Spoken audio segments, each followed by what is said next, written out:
Salam kudus saya sampaikan kepada saudara-saudara terkasih. Pelajaran kita saat ini adalah dengan judul, apakah mujizat kesembuhan itu masih berlaku ataukah tidak? Mengapa judul atau pertanyaan ini diangkat? Karena banyak sekali yang kita lihat di dalam kegiatan KKR atau kebaktian kebangunan rohani. Seringkali mereka mempertontonkan atau memperlihatkan tentang katanya ada kesembuhan ilahi di sana. Untuk menguji kebenarannya, kita gunakan firman Tuhan. Karena firman Tuhan adalah alat yang dapat menguji segala sesuatu.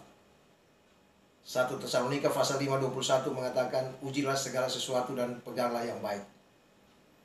Karena itu mari kita membaca atau kita lihat dari dalam Matius pasal yang ke-7 ayat 21 sampai dengan 23. Di dalam ayat yang ke-21 dikatakan, bukan orang yang berseru Tuhan Tuhan yang masuk ke dalam kerajaan sorga, melainkan orang yang melakukan kehendak Bapakku yang di sorga, yang akan masuk ke dalam kerajaan sorga. Di ayat yang ke-22 mengatakan bahwa pada hari-hari terakhir banyak orang akan berkata, bukankah kami bernubuat demi namamu, mengusir setan demi namamu, atau membuat mujizat demi namamu juga? Maka di ayat yang ke-23 firman Tuhan mengatakan, pada waktu itu aku akan berterus terang kepada mereka bahwa aku tidak pernah mengenal mereka. Hai pembuat kejahatan, enyahlah.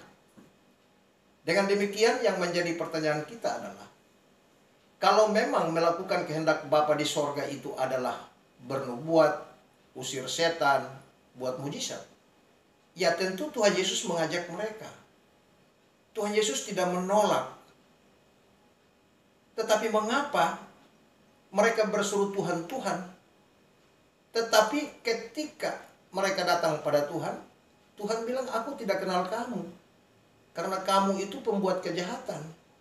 Nah, dengan demikian, ketahuilah kita bahwa untuk melakukan kehendak Bapa di sorga itu bukan seperti yang tertulis di ayat yang ke-22.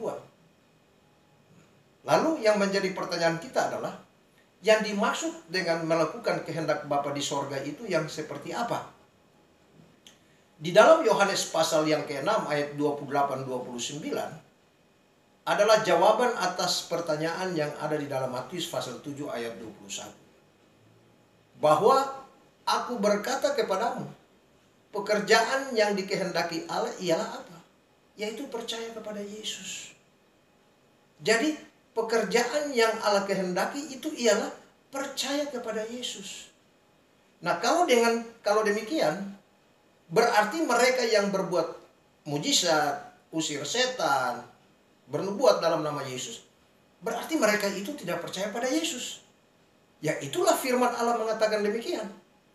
Sebab kalau mereka itu percaya dalam nama Yesus dan mereka melakukan mujizat, nubuat, usir setan, itu berkenan pada Tuhan, Tuhan tidak tolak, Tuhan pasti terima. Tapi dalam kenyataan Tuhan menolak. Itu berarti yang pertama adalah mereka tidak percaya kepada Yesus. Dan yang kedua, mereka hanya mencatut nama Yesus. Ya, mereka bernubuat, mengusir setan, dan buat mujizat dalam nama Yesus. Dengan demikian, kesimpulannya, mereka itu adalah orang-orang yang tidak percaya. Mereka itu adalah nabi-nabi palsu. Mereka itu adalah guru-guru palsu. Ya, mereka itu adalah antek-antek daripada antikris. Ya, sebagaimana yang dikatakan di dalam 1 Yohanes pasal yang ke-4. Ya. Nah, jadi, dengan demikian ketahuan kita bahwa mujizat, nubuat, atau kesembuhan ilahi yang dilakukan oleh orang-orang saat ini itu tidak sesuai, tidak bersesuaian dengan firman Allah. Yang jelas bertentangan. Jadi apa yang mereka pertontonkan, apa yang mereka perlihatkan seolah-olah bahwa itu kesembuhan ilahi dari Tuhan. Tuhan bilang, "Dah, bukan itu. Aku tidak kenal mereka. Mereka itu pembuat kejahatan." Dengan demikian mereka itu adalah nabi-nabi palsu, guru-guru palsu. Ya. roh-roh penyesat yang menyesatkan umat manusia dengan segala tipu muslihat. Yang pertama. Yang kedua, berbicara tentang mujizat kesembuhan. Mujizat kesembuhan itu adalah kuasa yang Yesus berikan kepada para murid. Di dalam Markus pasal 16 ayat 16, mulai dari 15, 16, 17, 18, kalau kita baca di sana, Yesus memberi perintah kepada ke-12 murid untuk pergi memberitakan Injil. Dan di dalam memberitakan Injil itu Tuhan memberikan mereka kuasa. Kuasa untuk apa? Membuat mujizat dan lain sebagainya. Pegang ular saja, ular bisa. Biarpun ular gigit juga mereka tidak mati. Karena kuasa. Jadi pemberitaan Injil itu disertai kuasa untuk membuktikan bahwa mereka itu adalah rasul. Mereka itu adalah murid yang diutus oleh Tuhan. Jadi kesembuhan ilahi yang pernah terjadi ya, di zaman setelah Tuhan Yesus naik ke sorga dan kuasa itu diberikan kepada murid-murid, itu dengan maksud untuk apa? Pertama adalah untuk memperkenalkan bahwa kuasa ini tidak sembarangan kuasa. Kuasa ini datang dari Allah, itu satu. Yang kedua, dengan kuasa, mujizat dan lain-lain itu untuk memperlihatkan kepada umat Israel bahwa ini murid-murid ini adalah benar-benar rasul yang diutus. Jadi untuk menunjukkan kerasulan daripada murid-murid itu, ya mereka menunjukkan itu lewat kuasa, mujizat, tanda-tanda. Jadi tidak sembarangan. Mereka diberikan kuasa. Yang mendapat kuasa mandat itu adalah para rasul. Jadi kalau hari ini ya, di kebaktian kebangunan rohani di berbagai tempat ada kesembuhan ilahi, kita pertanyakan ini rasul dari mana? Sedangkan Alkitab sudah sempurna, sudah lengkap ya. Kejadian sampai Wahyu sudah tutup. Bahkan Wahyu 22 ayat 18 19 bilang barang siapa menambah mengurangi ya. Itu berarti mereka akan dikenakan hukuman berdasarkan hukuman yang tertulis dalam kitab suci. Nah, kalau mereka membuat mujizat, usir setan, kalau demikian mereka ini rasul dari mana? Siapa yang angkat mereka? Ya. Dan untuk apa? Untuk membuktikan kerasulan-kerasulan itu termasuk 12 murid ditambah dengan Rasul Paulus. Kita bisa melihat bagaimana Petrus, Yohanes, Yakobus, Petrus CS membuat mujizat. Di dalam Kisah Rasul pasal 5 ayat 15, itu orang-orang ya pada waktu itu hanya membawa orang sakit taruh di balai-balai, di pinggir jalan. Minimal Petrus lewat, bayangannya kena, orang itu sembuh. Tidak pakai dalam nama Yesus, bayangannya saja kena, orang sembuh.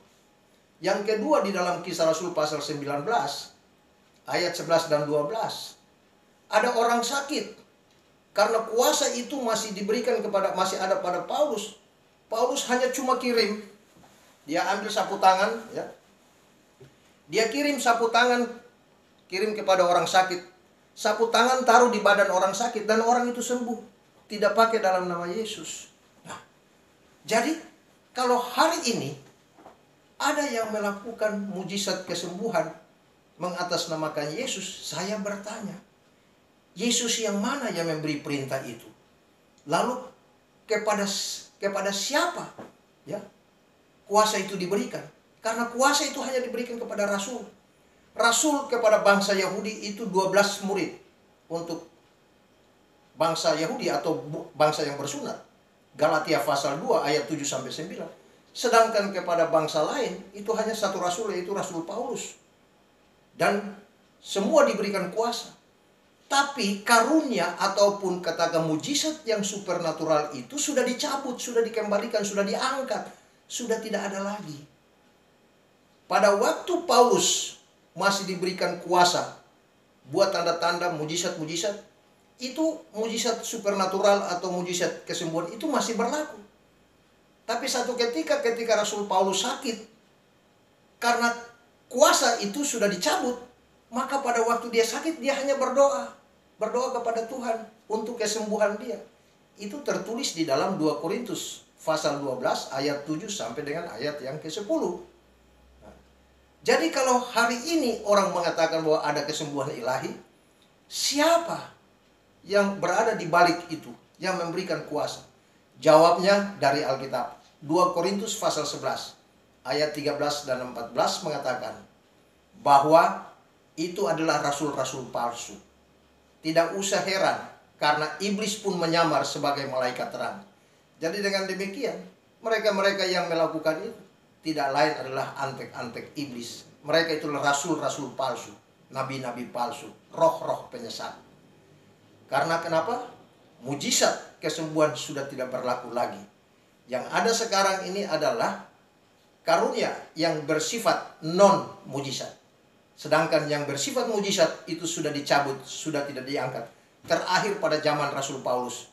Dan sudah itu sudah tidak ada lagi.